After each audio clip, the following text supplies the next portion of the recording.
नमस्कार, आप सभी का स्वागत है आपके अपने YouTube चैनल ओपन एकेडमी पर। दोस्तों, आज हम एसएससी जीडी के जो आज के दिन में जो एग्जाम लगे थे उन सभी को हम यहां पर एनालिसिस करेंगे और आप लोगों के जीके, जीएस और हिंदी के अंदर जो क्वेश्चन पूछे गए हैं वो मैं आप लोगों को एक साथ चारों शिफ्टों के यहां पर दोस्तों बताने वाला हूं। अच्छा, चौथी शिफ्ट के पूरे क्वेश्चन नहीं आ पाए हैं, उसके लिए मैं माफी चाहता हूं, उसको मैं आने वाले वीडियोज में भी कवर कर लूंगा। तो चलिए बिना किसी देरी के स्टार्ट करते हैं।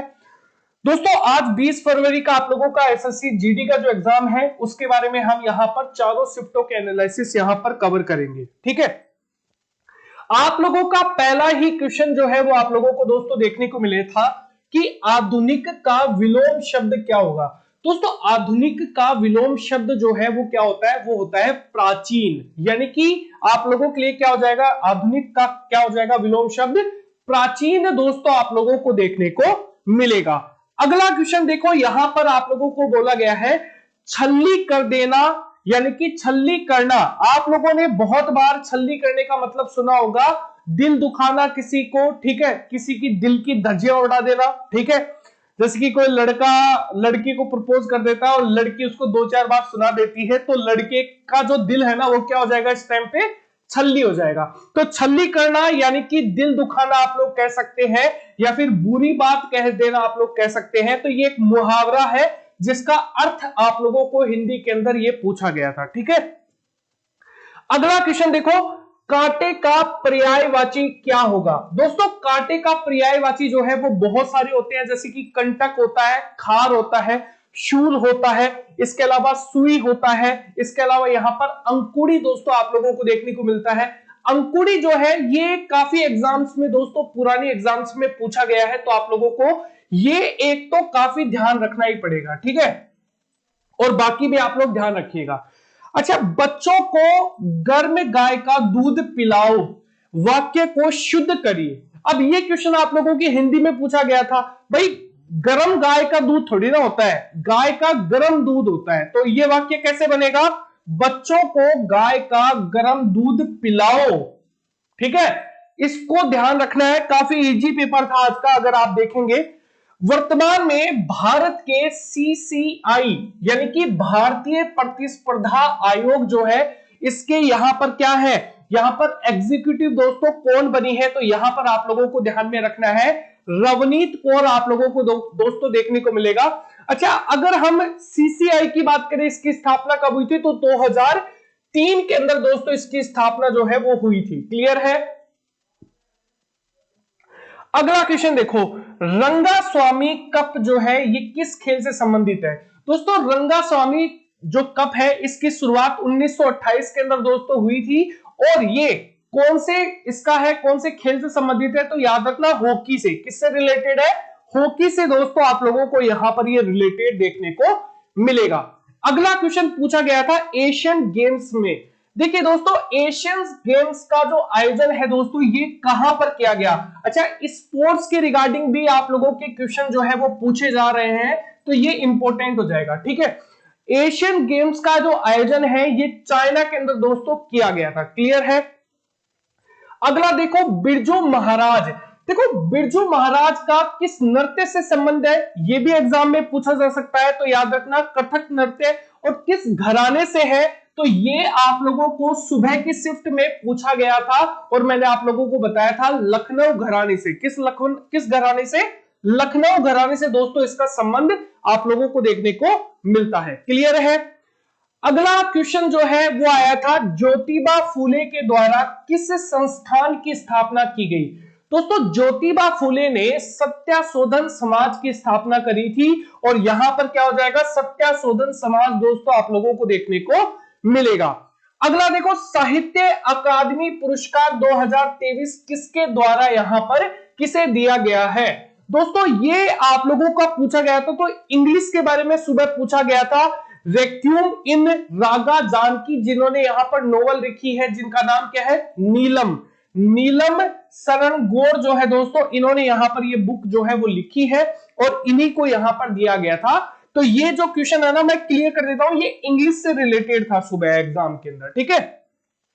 अच्छा, हिंदी का संजीव जो है राम संजीवन प्रसाद, और उर्दू के लिए यहां पर सादिक नवाब सहर, और यहां पर पंजाबी के लिए दोस्तों करणजीत सवी, और इसके अलावा यहां पर लक्ष्मीशा तोलपाड़ी जो है दोस्तों, इनको कन्नड़ के लिए दिया गया था। क्लियर है, आसान क्वेश्चन पूछे गए थे। अगला देखो, किस मुख्यमंत्री को भय मुक्त राज्य बनाने के लिए डॉक्टर भीमराव अंबेडकर पुरस्कार से सम्मानित किया गया था? दोस्तों यूपी के जो मुख्यमंत्री हैं योगी आदित्यनाथ, इनको राज्य को भय मुक्त बनाने के लिए दोस्तों यहां पर डॉक्टर भीमराव अंबेडकर जो है ये पुरस्कार दोस्तों दिया गया था। क्लियर है। अगला क्वेश्चन आप लोगों की एग्जाम में पूछा गया था, एमएस सुब्बुलक्ष्मी को भारत रत्न कब दिया गया? दोस्तों एमएस सुब्बुलक्ष्मी को 1998 के अंदर 1998 के अंदर दोस्तों भारत रत्न जो है वो दिया गया था। क्लियर है।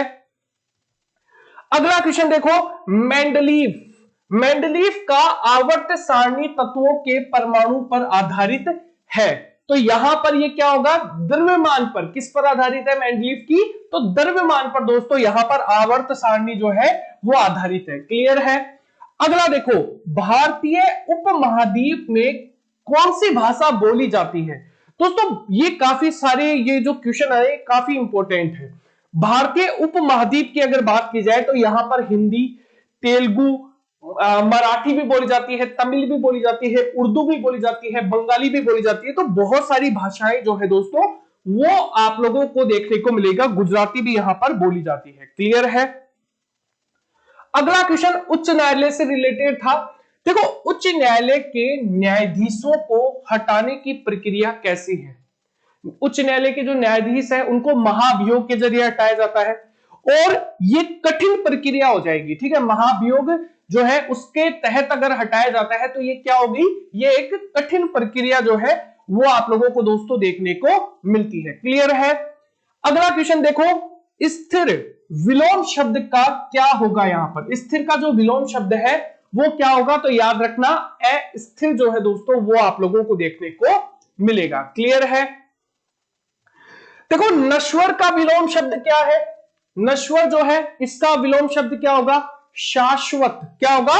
शाश्वत दोस्तों आप लोगों को देखने को मिलेगा। वही धर्म का विलोम शब्द जो है अधर्मी। ठीक है, आजकल अधिकतर लोग जो है वो धर्मी हो रहे हैं, तो अधर्मी आप लोगों को ये आसान है, आप लोग याद होगा आप लोगों को।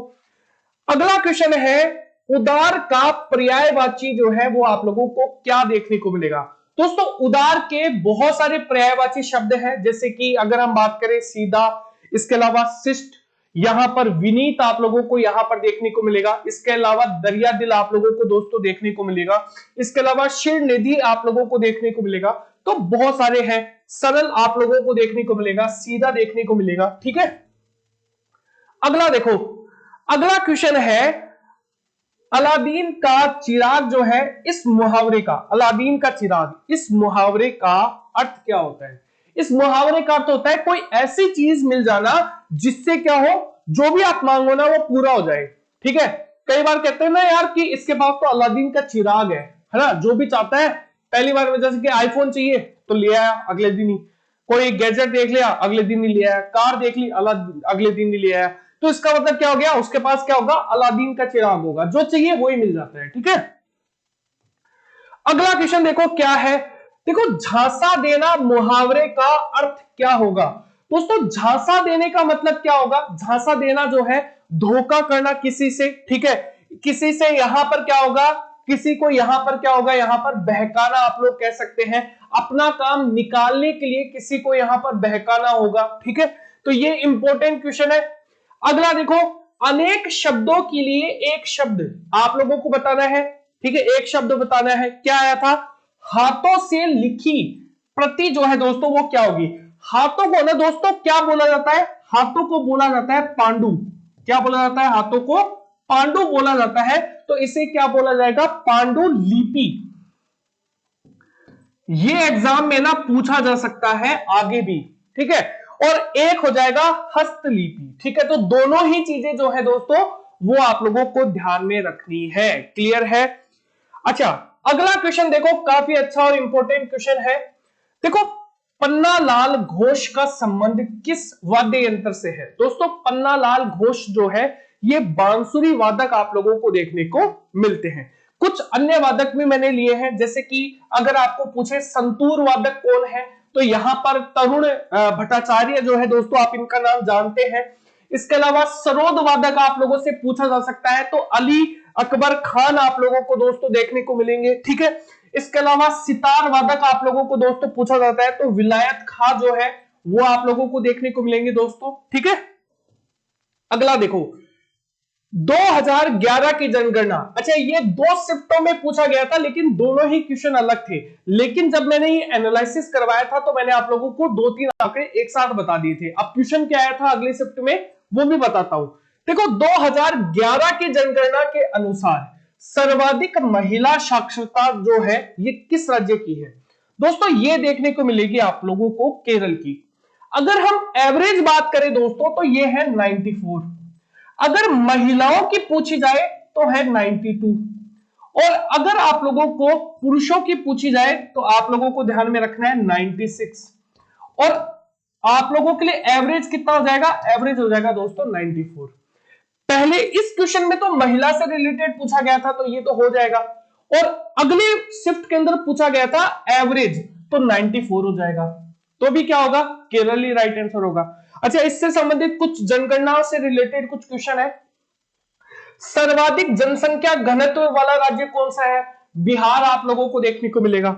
सबसे कम जनसंख्या घनत्व वाला जो राज्य है अरुणाचल प्रदेश आप लोगों को देखने को मिलेगा। सबसे कम जनसंख्या वाला केंद्र शासित प्रदेश कौन सा है? लक्षद्वीप आप लोगों को देखने को मिलेगा। सर्वाधिक जनसंख्या वाला राज्य कौन सा है? उत्तर प्रदेश आप लोगों को देखने को मिलेगा। सबसे कम जनसंख्या वाला राज्य कौन सा है? सिक्किम आप लोगों को देखने को मिलेगा। सर्वाधिक लिंगानुपात वाला राज्य कौन सा है? तो याद रखना आप लोगों को केरल देखने को मिलेगा। सबसे कम लिंगानुपात वाला राज्य कौन सा है? हरियाणा आप लोगों को देखने को मिलेगा। सर्वाधिक साक्षरता दर वाला राज्य कौन सा है? केरल आप लोगों को देखने को मिलेगा। और सबसे कम साक्षरता दर किसकी है? बिहार की दोस्तों आप लोगों को देखने को मिलेगी। क्लियर है? अगला क्वेश्चन देखो, संविधान से पूछा गया था कि संविधान सभा का जो गठन है ये कब हुआ था? तो दोस्तों ये हुआ था 6 दिसंबर 1946 को। कब? 6 दिसंबर 1946 को दोस्तों संविधान सभा का गठन हुआ था। हमने संविधान को, मैंने सुबह एक क्वेश्चन पूछा था आप लोगों को कि हमने संविधान को कब अडॉप्ट किया था, स्वीकार कब किया था? तो याद रखना 26 नवंबर को दोस्तों हमने यहां पर स्वीकार किया था, लेकिन ये 1949 में ही कर लिया था। और लागू कब किया था? तो 26 जनवरी 1950 को दोस्तों हमने यहां पर इसे क्या किया था? लागू किया था। क्लियर है? ये चीज समझ में आया? आई होप चीजें आप लोगों को क्लियर हो रही होगी। अगला क्वेश्चन देखो, यहां पर बोनालू उत्सव जो है दोस्तों ये कहां पर मनाया जाता है? दोस्तों बोनालू उत्सव जो है ये तेलंगाना का उत्सव आप लोगों को देखने को मिलता है। क्लियर है? आंध्र प्रदेश के वर्तमान राज्यपाल कौन है? दोस्तों आंध्र प्रदेश के वर्तमान राज्यपाल वही है जिन्होंने राम मंदिर के फैसले के अंदर जो जजेस थे ना, उनमें से एक जज आप लोगों को देखने को मिलेंगे, अब्दुल नजीर। अब्दुल नजीर आप लोगों का राइट आंसर हो जाएगा। वही निम्नलिखित में से किस शब्द का संबंध बैडमिंटन से है? दोस्तों बैडमिंटन से शब्द का संबंध है, तो देखो कौन कौन से शब्द है।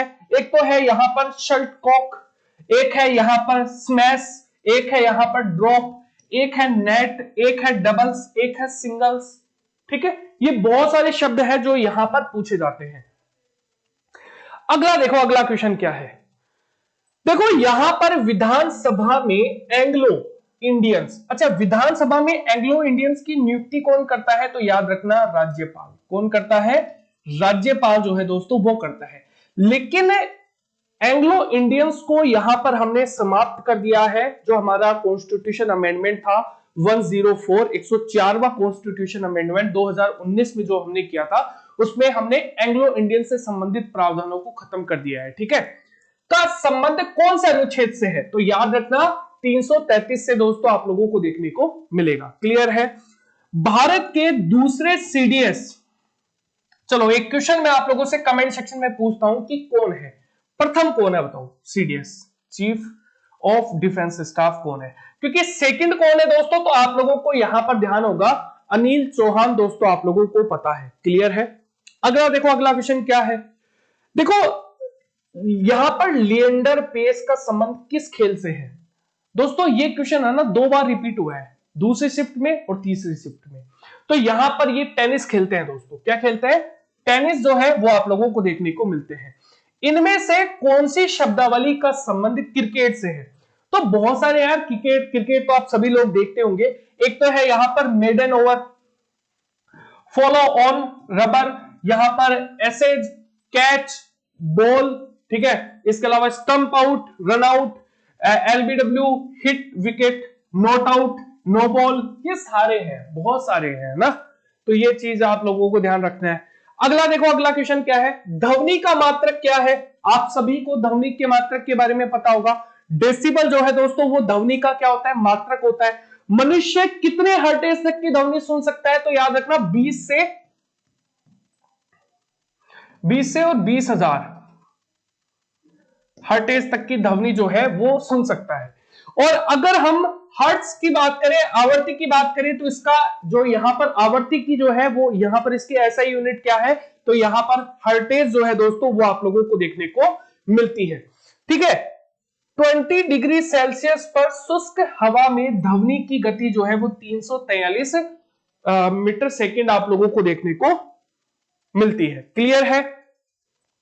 देखो स्त्री का पर्यायवाची क्या होता है, स्त्री का, महिला, औरत, एक बहुत ही इंपॉर्टेंट है, उसका नाम है वनिता। वनिता क्या नाम है, वनिता, विनीता मत कर देना, वनिता है, ठीक है। ये बहुत इंपॉर्टेंट है, आप इसे इंपॉर्टेंट में नोट डाउन कर लीजिएगा, ठीक है। चलो अगला देखो, यहां पर वीडियो पसंद आ रहा है, वीडियो को लाइक करना मत भूलना, शेयर करना मत भूलना, ठीक है।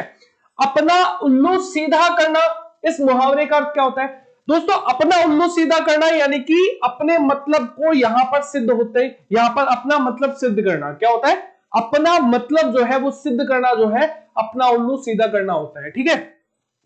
अगला देखो, अगला क्वेश्चन है, उत्साह का विलोम शब्द, उत्साह, निरुत्साह, उत्साह का क्या होगा, निरुत्साह होगा, ठीक है। अच्छा, विरल का जो है शब्द का विलोम शब्द क्या है, सघन, विरल, सघन, आप लोगों ने सुन रखा है। देखो निम्नलिखित में से आरबीआई का मुख्य उद्देश्य जो है वो क्या है, दोस्तों आरबीआई जो है उसका मुख्य उद्देश्य है मुद्रा का विनिमय करना, ठीक है, कंट्रोल करना चीजों को और विनिमय करना, यहां पर मुद्रा का, करेंसी का, वो आप लोगों को देखने को मिलेगा। अच्छा, 1 अप्रैल 1935 को इसकी स्थापना हुई। आरबीआई एक्ट 1934, एक्ट कौन सा था, आरबीआई एक्ट जो है 1934 के अकॉर्डिंग दोस्तों 1935 में इसकी स्थापना हुई। इसको ब्रिटिश राज के अंदर फाउंड किया गया था और इसके हेडक्वार्टर मुंबई महाराष्ट्र में है। इसके 25वें नंबर के गवर्नर जो है दोस्तों वो आप लोगों को कौन देखने को मिलते हैं, तो यहां पर शक्तिकांत दास जो है दोस्तों वो आप लोगों को देखने को मिलेंगे, क्लियर है, समझ में आया। अच्छा अगला देखो, अगला क्वेश्चन क्या है, जनगणना 2021 की थीम क्या है।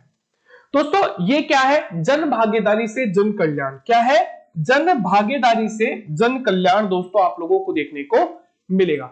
बहुत ही इंपॉर्टेंट क्वेश्चन है। अगला देखो, भारत देश की जलीय सीमा कितने देशों के साथ लगती है, दोस्तों दो देशों के साथ हमारी जलीय सीमा है, श्रीलंका और मालदीव। और वही अगर हम बात करें कि जो हमारी लैंड की है तो वो 7 देशों के साथ है। कौन कौन से है वो 7 देश, चीन, भूटान, पाकिस्तान, नेपाल, म्यांमार और बांग्लादेश, ठीक है।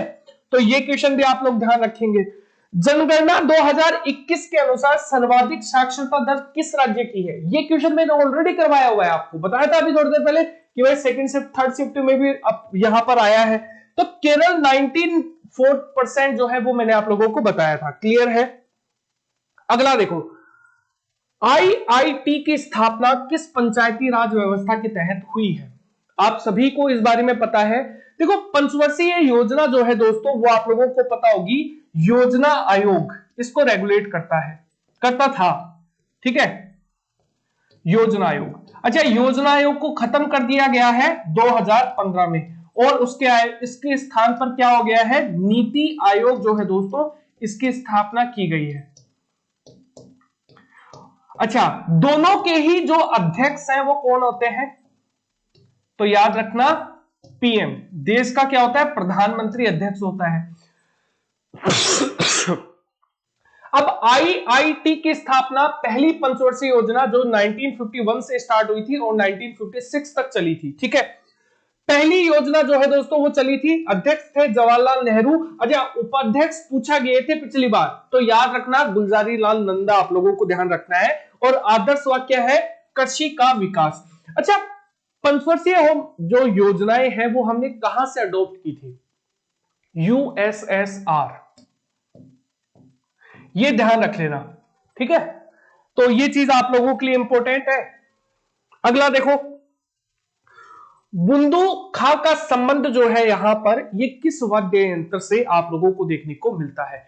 तो सारंगी वादक आप लोगों को देखने को मिलते हैं। अच्छा, एक बहुत ही फेमस सारंगी वादक है अब्दुल करीम खान। कौन है? अब्दुल करीम खान, मैंने नाम लिखा होगा, हाँ, अब्दुल करीम खान जो है दोस्तों, ये एग्जाम में पूछे जा सकते हैं। इसके अलावा गुलाम सबीर खां जो है दोस्तों, वो भी इंपॉर्टेंट है। राम नारायण है, सुल्तान खां है, इसके अलावा अब्दुल लतीफ खां है, ये भी इंपॉर्टेंट है, ठीक है। और अहमद खां दोस्तों आप लोगों को देखने को मिलेंगे। ये क्या है? ये सभी के सभी सारंगी वाद्य यंत्र से संबंधित है, ठीक है। आप लोगों को एक समझौते के बारे में पता होगा, जो गोलमेज सम्मेलन के दौरान दोस्तों यहां पर एक समझौता हुआ था, गांधी इरविन समझौता उसे बोला जाता है। और ये कब हुआ था? 1931 के अंदर 5 मार्च 1931 को दोस्तों यहां पर हुआ था। क्लियर है? लंदन में। अगला देखो, मैसूर दशहरा जो है ये किस राज्य से संबंधित है? दोस्तों मैसूर दशहरा जो है ये कर्नाटक से रिलेटेड आप लोगों को देखने को मिलेगा।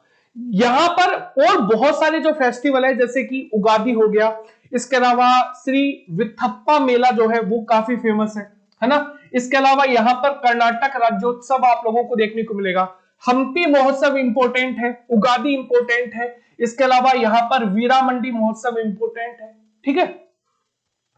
अगला देखो, गुड़ी पड़वा निम्नलिखित में से किस राज्य का वसंतीय समय का क्या है? त्योहार आप लोगों को देखने को मिलता है। तो दोस्तों गुड़ी पड़वा जो है, आप लोगों ने अगर तारक मेहता में देखा होगा ना, तो भी पता होगा, महाराष्ट्र का है। कहां का है? महाराष्ट्र का दोस्तों आप लोगों को देखने को मिला है। भीड़े भीड़े, है ना। अगला देखो, राष्ट्रीय खेल 2023 मेजबानी जो है ये किसने की थी? तो आप सभी को पता है, गोवा ने दोस्तों इसकी मेजबानी की थी। और ये संस्करण कौन सा था? 37वां। अच्छा, लिएंडर पेस का संबंध किस खेल से है? मैंने आप लोगों को इनके बारे में बताया था भाई, एक सिर्फ पहले भी क्वेश्चन आया था, तो टेनिस से है। अच्छा, टेनिस से एग्जाम में भारत के रिगार्डिंग एक क्वेश्चन पूछा जा सकता है कि भारत से संबंधित कौन है? तो महेश भूपति आप लोगों को यहां पर ध्यान में रखना है, ठीक है, महेश भूपति। अच्छा, रोजर फेडरर जो है वो आप लोगों को देखने को मिलेंगे। यहां पर राफेल नडाल जो है, नोवाक जोकोविच जो है, लिएंडर पेस, ये सारे के सारे टेनिस खिलाड़ी हैं, ठीक है। गौतम बुद्ध का संबंध किस गणराज्य से है? तो याद रखना शाक्य गणराज्य से दोस्तों इनका संबंध जो है वो आप लोगों को यहां पर देखने को मिलेगा। और बहुत ही इंपॉर्टेंट क्वेश्चन यहां पर हो जाएगा। क्लियर है? अगला देखो, अगला क्वेश्चन क्या है? मूल्यह्रास की परिभाषा, जब आप किसी वस्तु को यूज करते हो, इसे खरीदकर यूज करते हो, अगर वो टूट फूट जाती है तो उसके मूल्य में गिरावट आती है, तो वही क्या होते हैं? मूल्यह्रास होती है। आम का पर्यायवाची शब्द क्या होता है? आम का एक तो आप अंब याद रखना, ये काफी इंपॉर्टेंट है। फिर सौरभ, आम्र, रसाल, इसके अलावा यहां पर पिक बंधु आप लोगों को ध्यान रखना है। दोस्तों अगर आपको ये वीडियो इंफॉर्मेटिव लगा है, अगर आपको ये वीडियो पसंद आया है, वीडियो को लाइक कीजिएगा, शेयर कीजिएगा अपने दोस्तों के साथ। ये वीडियो यहीं पर एंड होता है। जय हिंद, जय भारत दोस्तों, थैंक यू।